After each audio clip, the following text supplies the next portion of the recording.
Hoje, na era da internet, temos acessos mais frequentes a depoimentos e relatos de pessoas, dentre eles, criminosos.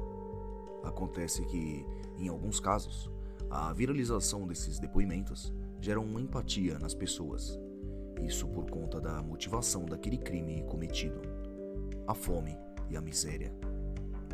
A fome é uma sensação fisiológica no qual o corpo percebe que necessita se alimentar para manter suas atividades inerentes à vida, um instinto que não pode ser controlado.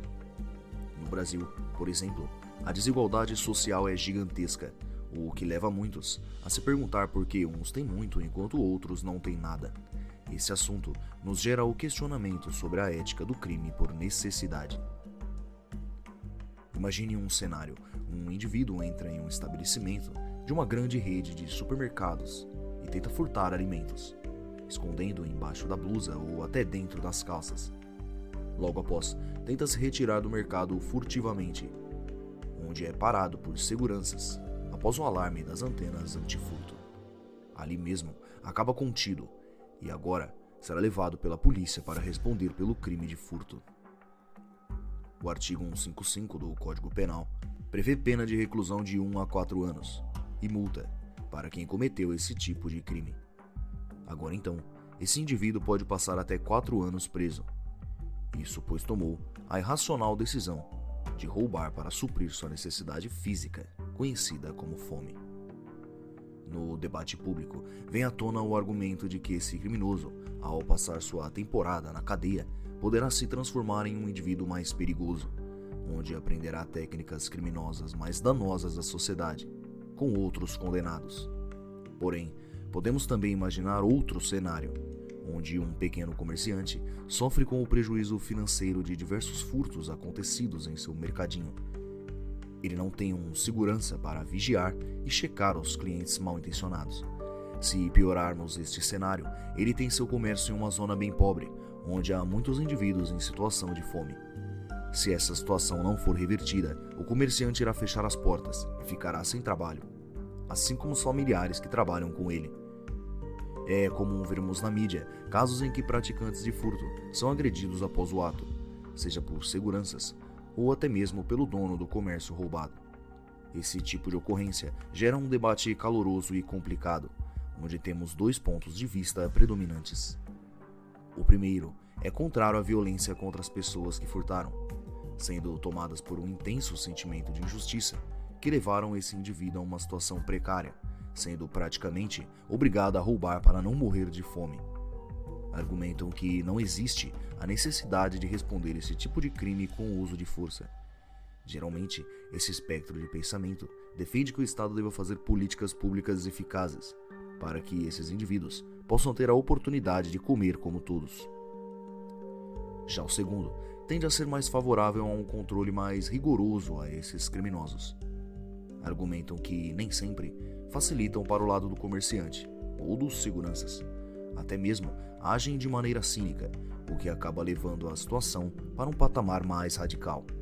Geralmente, esse espectro defende que o indivíduo deva ter a consciência e capacidade de produzir como todos, para assim alcançar a dignidade correspondente ao próprio sustento. Independente da forma de pensamento, a fome continua sendo um dos problemas mais graves existentes no mundo e também um dos mais antigos. Até hoje, várias soluções contra a fome foram apresentadas, mas a realidade é que a solução desse problema ainda está bem longe de acontecer. Porém, nem só de fome acontecem crimes por necessidade. Também devemos considerar a ideia da invasão e apropriação de imóveis.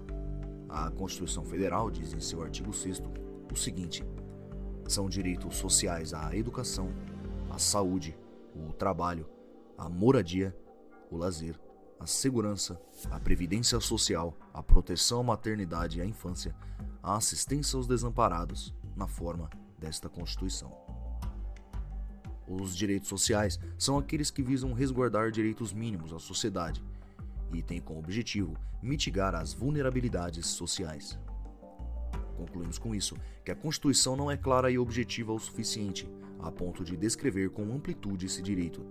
Sendo assim, não é possível dizer que a autoproclamação de uma propriedade é correta, principalmente pois fere outro direito garantido pela Constituição Federal, o direito à propriedade privada, garantido pelo artigo 21º da Constituição Federal, que diz o seguinte: nenhuma pessoa pode ser privada de seus bens, salvo mediante o pagamento de indenização justa, por motivo de utilidade pública ou de interesse social, e nos casos e na forma estabelecidos pela lei. Ou seja, se o Estado decidir tomar este bem privado, isso somente seria possível mediante o pagamento de uma indenização justa por aquele bem.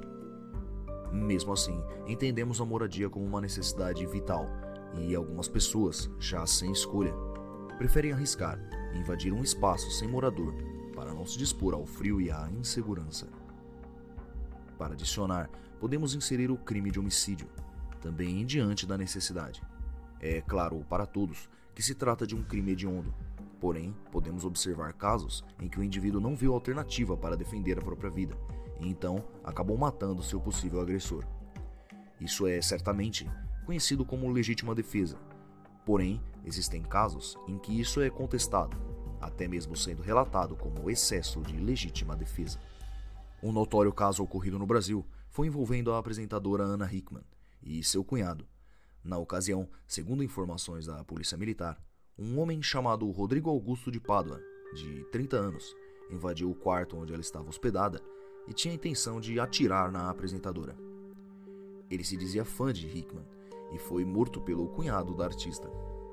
Gustavo Correia matou Pádua após ele ter atirado contra sua mulher, Giovana Oliveira, assessora de Hickman. Os disparos atingiram o abdômen e o braço dela. As balas atingiram órgãos internos e ela teve que passar por uma cirurgia. O cunhado da artista foi denunciado pelo Ministério Público por homicídio doloso, quando há intenção de matar. O argumento do promotor Francisco Santiago é que, como Rodrigo foi morto com 3 tiros na nuca, houve excesso de legítima defesa e se configura um crime de homicídio. Existem diversos casos como esse, cada um com suas devidas particularidades, que geram questionamentos sobre os limites da preservação da vida. Sabemos que é fácil julgar quando não passamos por situações como essas relatadas. O neurocirurgião Fernando Gomes comentou sobre casos como esses em uma matéria da CNN. De acordo com o neurocirurgião, o cérebro humano é formado por estímulos ligados ao nosso instinto de sobrevivência e à preservação da espécie. Quando nos sentimos privados diante de qualquer coisa que possa ameaçar a nossa segurança e a nossa sobrevivência, passamos a ter o maior interesse em saber como podemos evitar que isso aconteça. É um ato muito rápido, que acontece e que não chega no nível da consciência. Temos um anel límbico que leva à autopreservação do indivíduo e o outro à preservação da espécie, fazendo com que você execute ações para preservar seres semelhantes. Explicou, falando sobre um caso ocorrido em Wyoming, nos Estados Unidos, onde uma criança salvou a irmã do ataque de um cachorro, de forma instintiva, e acabou levando 90 pontos no rosto. Em situações de perigo, o cérebro humano faz com que o corpo trabalhe de maneira diferente. Gomes explica que, diante desses acontecimentos, os seres humanos têm uma reação natural que envolve principalmente a produção de 4 substâncias: adrenalina, endorfina, dopamina e cortisol. Essas descargas químicas preparam a pessoa para reagir à ameaça, seja pela luta ou pela fuga. Elas também atenuam o desconforto físico e trazem satisfação depois que o desafio termina. Mas também seria errado considerarmos normal o cometimento de crime. No estado da Califórnia, nos Estados Unidos, furtos de coisas com valor estimado até $950 passaram a ser considerados apenas contravenção, não mais sendo considerado crime. E isso aumentou de maneira extraordinária o nível de ocorrências como estas neste estado. Diante disso, a ética do crime por necessidade continua sendo um dos temas mais discutidos na sociedade brasileira atualmente, e até agora não temos uma solução eficiente para esse tipo de caso. E você, como pensa a respeito deste assunto? Lembre-se de deixar seu comentário para gerar uma discussão cordial a respeito deste tema. Se quiser ver mais vídeos como esse, peço que se inscreva no canal e me ajude com um like para incentivar o crescimento do canal. Aguardo você no próximo vídeo aqui no Panic TV. Muito obrigado pela sua atenção.